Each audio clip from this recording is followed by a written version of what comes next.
obsessed with binging Netflix shows. In fact, it's the only thing that he does. He's watched House of Cards 38 times through its entirety. And every time in one sitting on the same day, which I didn't even know was possible, because there's more hours in that show than there are in a day. But here, to talk about it, Scott Brown, with his speech from the advanced manual, House of Cards, Scott Brown.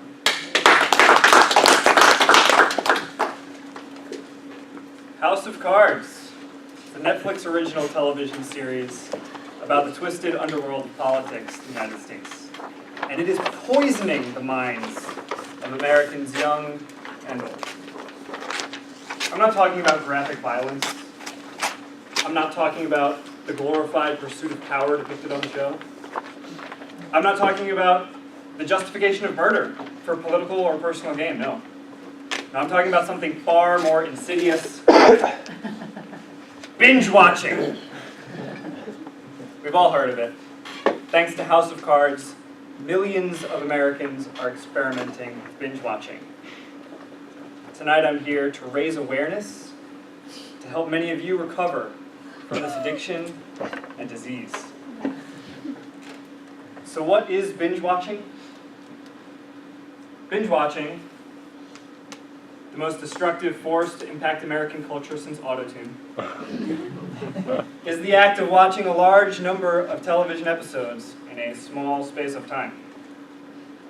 Every year, Netflix releases a new season of House of Cards.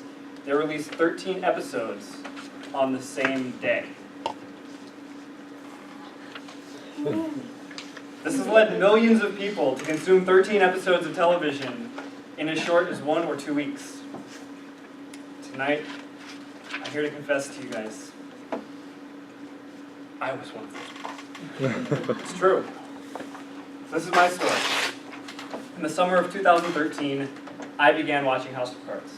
And I would watch 3 or 4 episodes in one sitting. It was crazy. There were 2 seasons that had already been released.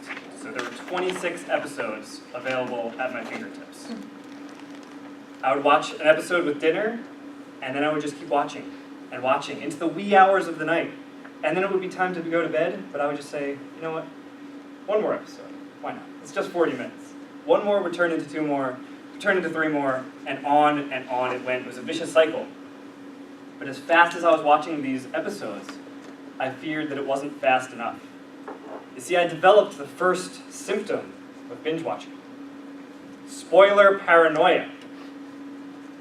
Because all of the episodes had already been released, the ending could be ruined for me at any time, anywhere. Spoiler paranoia led me to act out in erratic and strange ways. One day I was on the train going into work, and I heard a couple behind me say the name Frank Underwood. I immediately darted into the next train compartment, abandoning my bag and my laptop to avoid any spoilers. But it wasn't just my material possessions that suffered. It was also my relationships. You see, spoiler paranoia quickly led me to symptom number 2, social isolation. In order to avoid being spoiled, I became a hermit. If I was out in public, I would wear my noise-canceling headphones to avoid overhearing any weird conversations. I avoided social media at all costs, and friends who watched the show, I avoided them the most. Because we all know how those conversations go. Oh, dude, you're watching House of Cards? That's awesome. Did you get the part where Claire gets hospitalized yet? No, I did not get to the part where Claire gets hospitalized. I was just getting to the episode where you get hospitalized! So if any of my friends mentioned House of Cards, I immediately absquatulated out of the situation. But it was okay, it was just temporary, I would tell myself. I would go through all the episodes as fast as I could, and then finally I would be happy I'd be able to share them with my friends and enjoy life once again. But this, of course, leads us to symptom number 3. Regret and despair. I did finish all of the episodes of House of Cards. And once I finished them, I realized that I didn't really want to talk about the show with anybody. I wasn't excited about it anymore. I had lost all interest.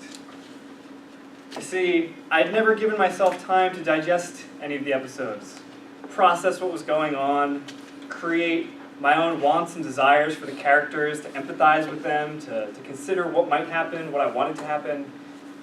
Without that time to process anything, it was all just meaningless entertainment. When the lights came on and the music stopped, I found myself wondering what I was doing there. But I got better. You see, in June of 2014, I began watching Game of Thrones. And already 4 seasons had been released. There were 40 episodes out online. And I decided that no, I was going to watch just 1 episode every week. I got a bunch of my friends and we decided to watch together 1 episode every week. Together we formed a brotherhood. Some of us had seen the show before, some of us had never seen it. But together we watched 1 episode every Sunday.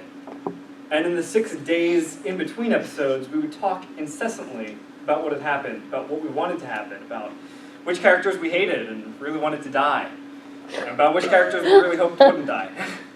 Those 6 days of discussion were a lot more fun than the 40 minutes of actually watching the episode. And I found at the end of the 40 episodes, after almost a year of watching this television show with about 10 of my friends, that it was the most rewarding experience of television that I'd had in my lifetime. So fellow Toastmasters and welcome guests, learn from my mistakes.